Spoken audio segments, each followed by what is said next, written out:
형제를 비판하지 말라라는 제목으로 하나님의 말씀을 함께 나누겠습니다. 2001년 50대 중반의 나이로 짧은 생을 마감하신 동화작가 정채봉 선생님의 이름을 한 번쯤은 들어보셨을 것입니다. 깊은 울림이 있는 문체로 어른들의 심금을 울리는 성인 동화라는 새로운 문학 용어를 만드신 분입니다. 선생님의 책 중에 처음의 마음으로 돌아가라 라는 책에 나오는 글 하나를 소개해 드리겠습니다. 세탁소에 갓 들어온 새 옷걸이한테 헌 옷걸이가 한마디 하였다. 너는 옷걸이라는 사실을 한시도 잊지 말길 바란다. 왜 옷걸이라는 것을 그렇게 강조하시는지요? 잠깐씩 입혀지는 옷이 자기의 신분인 양 교만해지는 옷걸이들을 그동안 많이 보았기 때문이다. 정채봉 선생님께서 짧은 글을 통해 전하고자 하는 바는 결국 본질이 중요하기에 그 근본을 잊어서는 안 된다는 것일 겁니다. 하루가 다르게 변화하는 시대에 살면서 우리는 유행을 쫓고 대세를 따르고 기류에 편승하며 사느라 정작 본질이 무엇인지 생각하지 못하며 살고 있습니다. 기왕의 이야기를 시작했으니 본질과 기본에 충실해야 함이 얼마나 중요한지에 대해 예화 하나를 더 이야기해 드리겠습니다. 1980년대 초반까지 세계 3대 피자 회사는 피자헛, 도미노, 리틀 시저스가 꼽혔다고 합니다. 피자헛은 다양한 메뉴를, 도미노는 남보다 빠른 배달을, 리틀 시저스는 싼 가격이 성장의 배경이었습니다.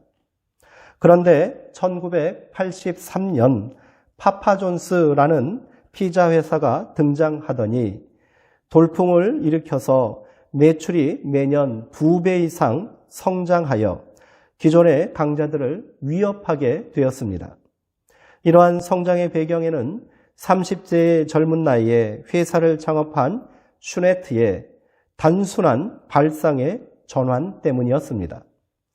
그는 피자의 본질로 승부를 걸겠다고 생각했습니다. 그것은 두말할 것 없이 맛이었습니다. 최고의 치즈와 질 좋은 재료로 맛있는 피자를 만들면 성공할 수 있다는 판단이 적중한 것입니다. 인생을 살아가는데 본질을 회복하는 것이 중요하다는 사실을 누구나 잘 알고 있습니다. 그러나 우리는 그 본질을 잃어버리고 비본질적인 것들에 집착하며 살고 있지는 않습니까? 행복한 삶을 사는 것이 본질인데 수단에 불과한 돈에 집착하면 소중한 가치들을 이룰 수 있음을 누구나 알 수 있습니다.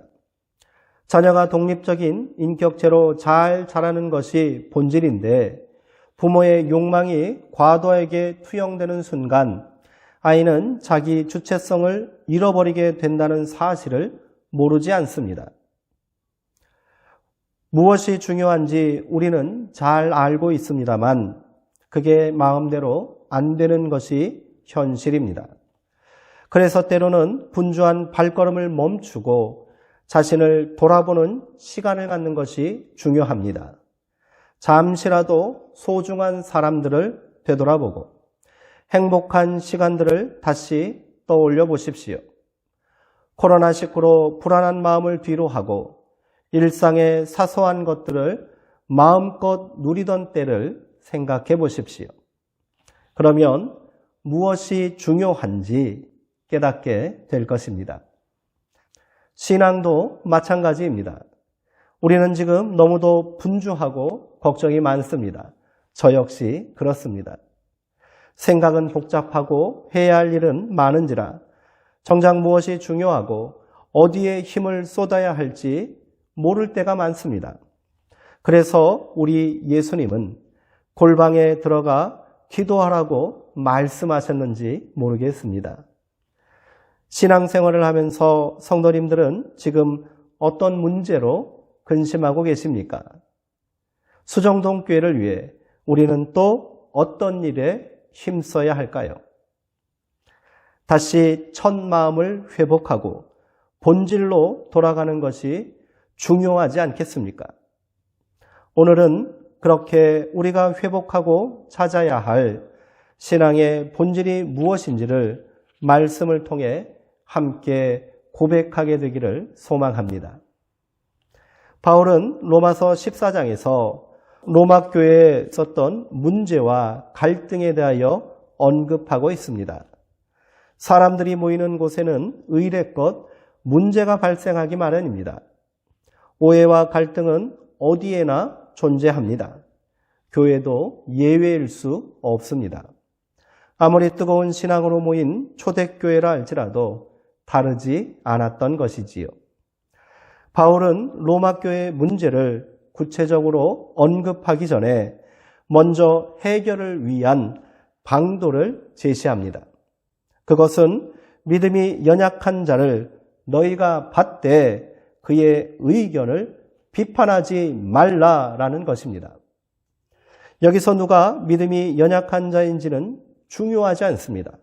본질은 서로 받아들이고 비판하지 말라는 데 있습니다. 생각과 의견, 행동에 있어 서로의 다름을 인정하라는 말입니다. 아마도 로마 교회에 서로의 믿음에 대한 다툼이 있었던 모양입니다. 문제의 발단은 이렇습니다. 로마 교회 내에 육식을 거부하고 채소만 먹는 사람들이 있었습니다. 이들은 육식을 피하는 것이 자기의 신앙을 지키는 길이라고 믿었던 소수의 유대계 기독교인들이었습니다.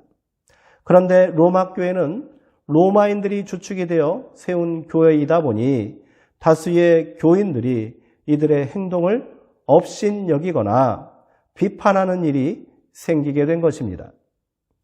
이게 단순한 문화의 차이에서 오는 갈등이 아닌 믿음의 문제로 커지다 보니 문제가 심각해진 것입니다.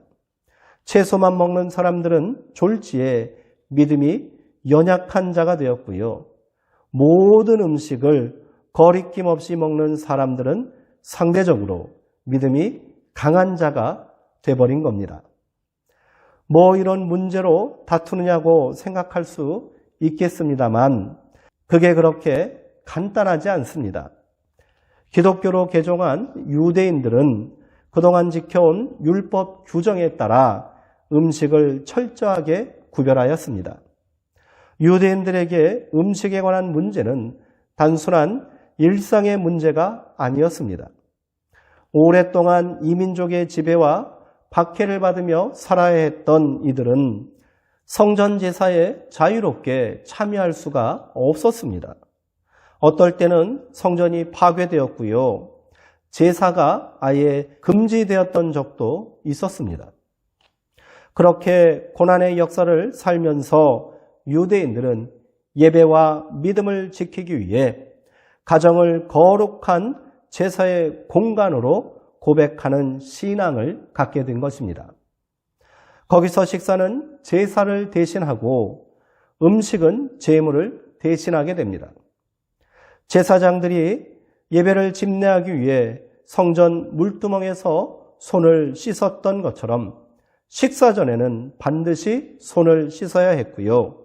식기는 항상 정결하게 관리되어야 했습니다. 이 자리에 이방인들이 함께한다는 것은 제사를 더럽히는 행위와 마찬가지였기에 절대로 식사 자리에 외부인들을 초대하지 않았습니다. 이런 전통과 신념을 가지고 살았던 사람들이 예수를 믿게 되었다고 해서 그 모든 것을 단번에 포기할 수 없다는 것은 어쩌면 당연한 일일 겁니다. 더욱이 로마에서 판매되는 모든 고기는 이방 신전에 제물로 바쳐진 부정한 음식이기에 절대로 먹을 수가 없는 겁니다. 초대교회에서 식탁 교제는 성찬식만큼이나 중요한 부분을 차지하고 있었습니다. 그런데 번번이 이 귀한 모임에 참여를 거절하는 유대인들을 로마의 기독교인들은 도무지 이해할 수가 없었던 것입니다. 결국 이런 이유로 서로의 불만이 폭발하고 만 것입니다.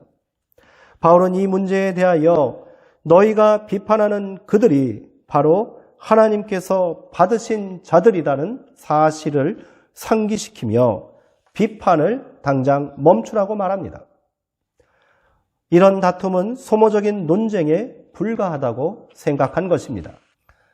바울에게 있어서 음식 문제는 본질이 아닙니다. 복음의 능력으로 구원받은 성도들, 믿음으로 의롭게 된 성도들이 신앙과 삶에서 집중해야 할 문제는 따로 있는 겁니다. 그것은 이 모든 것을 은혜 가운데 가능하게 하신 그리스도의 십자가 사랑입니다. 이것이 본질입니다. 서로의 인식과 문화, 습관의 차이에서 오는 다름은 십자가 앞에서 아무런 문제가 되질 않습니다. 십자가는 모든 차별과 편견의 벽을 허무는 사랑의 증거이기 때문입니다. 우리는 십자가의 사랑이 아니고서는 아무도 하나님의 무조건적인 용서와 화해의 역사에 참여할 수 없습니다. 이것이 우리가 붙잡아야 할 믿음의 본질이기에 바울은 너희가 비판하는 그들도 하나님께서 받으신 존귀한 존재임을 잊지 말라고 말한 것입니다. 그들이 비판받을 일이 있다면 모든 인생의 주인 되시는 하나님께서 판단하실 것이니 너희는 함부로 행동하지 말라는 것이지요. 로마 교회에서 갈등이 되었던 것이 하나 더 있었습니다. 그것은 안식일을 지키느냐, 주일을 지키느냐 하는 문제였습니다. 유대인들은 역시 전통에 따라 안식일을 지켜야 한다고 주장했을 것이고 로마인들은 주일을 지켜야 한다고 맞섰을 것입니다. 이 문제는 음식 문제보다 훨씬 심각한 문제라는 생각이 듭니다. 그러나 바울의 갈등 해법은 동일합니다. 이 역시 본질이 아니라는 겁니다. 그래서 바울은 각자의 마음의 확신을 가지고 하나님께 감사드리는 것에 힘쓰라고 말했습니다. 예배의 본질이 무엇이겠습니까? 하나님의 임재를 경험하고 우리가 그 임재 앞에 감사함으로 나아가 영과 진리로 엎드리는 것입니다. 이것이 본질이라면 예배를 특별한 시간, 공간, 형식 안에 제약하는 것은 본질이 될 수 없습니다. 더 나아가 바울은 그리스도인들의 모든 삶은 예배가 되어야 한다는 의미로 우리 몸을 거룩한 산 제물로 드리는 영적 예배자가 되어야 한다고 말한 바 있습니다. 이 말씀에 따르면 나를 두고 다투는 것은 무의미한 논쟁에 지나지 않은 것이지요. 이런 갈등은 로마 교회만의 문제가 아니었습니다. 고린도 교회에도 동일한 문제로 갈등을 빚고 있었습니다. 조금 차이가 있다면 고린도 교회는 유대계 기독교인들이 다수였기에 믿음이 강한 자가 되었고요. 이방인 기독교인들이 소수였기에 믿음이 약한 자가 되었을 뿐입니다. 우리도 마찬가지입니다. 오늘날 교회에서 일어나고 있는 문제들을 생각해 보십시오. 본질에 관한 것입니까? 결국 서로의 입장과 생각의 차이에서 벌어지는 갈등이 아닙니까? 자기 기준에 맞춰 서로의 믿음을 함부로 판단하고 비판하는 일도 적지 않습니다. 과거에는 예배 시간을 바꾸고 교회에서 드럼을 치고 복음 성가를 부르는 것도 무슨 심각한 문제라도 되는 양 다투기 일쑤였습니다. 아직까지 여성이 목사가 되고 장로가 되는 것을 두고 논쟁하는 교단들도 있습니다. 앞으로도 이런 문제는 계속해서 등장할 것입니다. 누가 잘했느니, 누가 잘못했느니, 누가 옳으니, 그르니 판단하는 것은 무의미한 것입니다. 그때 오늘 우리가 함께 나눈 이 바울의 말씀을 기억하길 원합니다. 무엇이 중요하고 무엇이 본질인지를 다시 생각해 보시기 바랍니다. 음식에 관한 문제는 일상적인 삶의 문제를 대표하며 날에 대한 문제는 예배를 통한 신앙의 문제를 대표합니다. 바울은 이에 대한 구별을 두지 않았습니다. 기독교인에게 있어 삶과 신앙은 별개의 것이 아니기 때문입니다. 본질은 말씀의 근본 정신으로 돌아가는 것입니다. 이에 대한 바울의 확신에 찬 권면을 들어보시기 바랍니다. 나를 중히 여기는 자도 주를 위하여 중히 여기고 먹는 자도 주를 위하여 먹으니 이는 하나님께 감사함이요 먹지 않는 자도 주를 위하여 먹지 아니하며 하나님께 감사하느니라. 아멘. 중요한 것은 오직 주를 위하는 것이며 하나님께 감사하는 것입니다. 성경이 증언하는 믿음의 본질은 모든 것은 하나님께로부터 왔고 하나님께 속한 것이라는 사실입니다. 우리의 생명도 우리가 거하는 세계도 시간도 모두 하나님의 것입니다. 그 가운데 우리가 누리는 일상의 행복과 생명의 기쁨도 주님으로부터 나온 것입니다. 이러한 고백으로 우리는 마땅히 하나님께 감사하며 사는 것이 성도된 삶의 본분이라 할 것입니다. 이는 명령이 아니라 당위입니다. 신앙인의 존재 방식이며 삶의 양식이 되어야 하는 것입니다. 그러므로 하나님께 감사하며 살지 않는다면 우리의 존재는 의미를 상실한 채로 사는 헛개비에 불과할 수도 있습니다. 믿음의 사람에게 감사는 선택의 문제가 아닙니다. 그것은 존재의 문제입니다. 그래서 바울은 범사에 감사라고 말한 것입니다. 감사하며 살기도 버거운데 무슨 힘이 넘쳐나서 남을 비판하고 산단 말입니까? 어찌 불평하고 서로를 미워하며 다투면서 살 수 있단 말입니까? 감사하는 삶이야말로 우리가 하나님의 자녀요 믿음의 사람이라는 가장 확실한 증거임을 잊지 마시기 바랍니다. 신앙과 삶에 있어서 진리는 멀리 있지 않고 본질은 복잡하지 않습니다. 다시 한번 말씀드리지만 모든 것은 주께 속하였고 모든 것은 주의 것이라는 사실이 진리입니다. 바울은 이렇게 고백하고 있습니다. 우리가 살아도 주를 위하여 살고 죽어도 주를 위하여 죽나니 그러므로 사나 죽으나 우리가 주의 것이로다. 아멘. 내가 주님의 것이 되었다면 그 사람도 그러합니다. 그러니 우리는 서로의 다름을 받아들이고 비판하지 말아야 합니다. 그리스도께서 이를 위하여 죽으셨다가 다시 살아나셨으니 우리 삶의 근본은 그리스도 안에서 서로를 용납하고 사랑을 나누고 하나님께 감사드리는 삶으로 돌아가는 것입니다. 절대로 남을 비판하지 말아야 합니다. 그 비판은 결국 나에게로 돌아오기 마련입니다. 형제를 비판하는 것이 얼마나 큰 죄악인지 깨닫게 하는 바울의 경고에 귀를 기울여 보시기 바랍니다. 내가 어찌하여 내 형제를 비판하느냐? 어찌하여 내 형제를 업신여기느냐? 우리가 다 하나님의 심판대 앞에 서리라. 하나님께 감사드리며 사는 것이 우리 존재의 이유이며 본질입니다. 그렇다면 남을 판단하고 비판하기 이전에 여전히 감사하며 살지 못하는 나 자신의 죄악을 먼저 정직하게 회개하며 살아야 합니다. 범사에 감사라 하셨는데 그리하지 못하기에 쉬지 말고 회개에 기도를 드려야 하는 것입니다. 어느 날 밤에 한 목사님의 집에 강도가 들었답니다.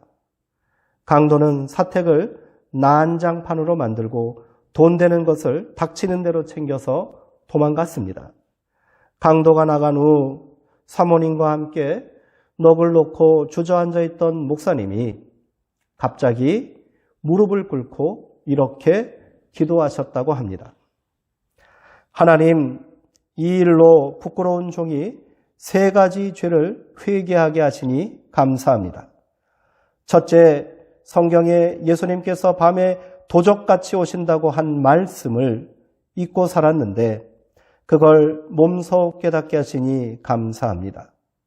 둘째, 목사가 되어 하나님의 말씀에 순종하며 사는 줄 알았는데 강도가 시키는 말에 순종하는 것만 못했습니다. 그저 입술로만 순종하겠다고 고백했던 저의 죄를 깨닫게 하시니 감사합니다. 셋째, 목사가 되어 모든 것을 하나님께 바쳤다고 생각했는데 막상 강도가 내놓으라고 하니 아직도 내어줄 만한 것들이 많더이다. 하나님께 다 내어드리지 못하고 살았던 불충함을 깨닫게 하시니 또한 감사합니다. 기도하시겠습니다. 사랑의 하나님, 우리를 예수 그리스도 십자가 보혈의 공로로 모든 죄에서 건져주시고 감당할 수 없는 사랑과 은혜 가운데 거하게 하시니 감사합니다. 그 사랑에 응답하여 하나님을 기쁘시게 하고 형제를 사랑하며 살아야 하건만 우리는 여전히 불평하고 분노하고 살고 있습니다. 형제의 작은 다름도 인정하지 못하고 내 생각과 내 주장만 앞세우느라 누군가를 비판하고 미워했습니다. 우리가 진정으로 힘쓰며 살아야 하는 것이 무엇인지 깨닫지 못하고 사소한 것들에 얽매여 본질을 외면한 채 살고 있습니다. 주님, 우리의 연약함과 어리석음을 용서하여 주옵소서.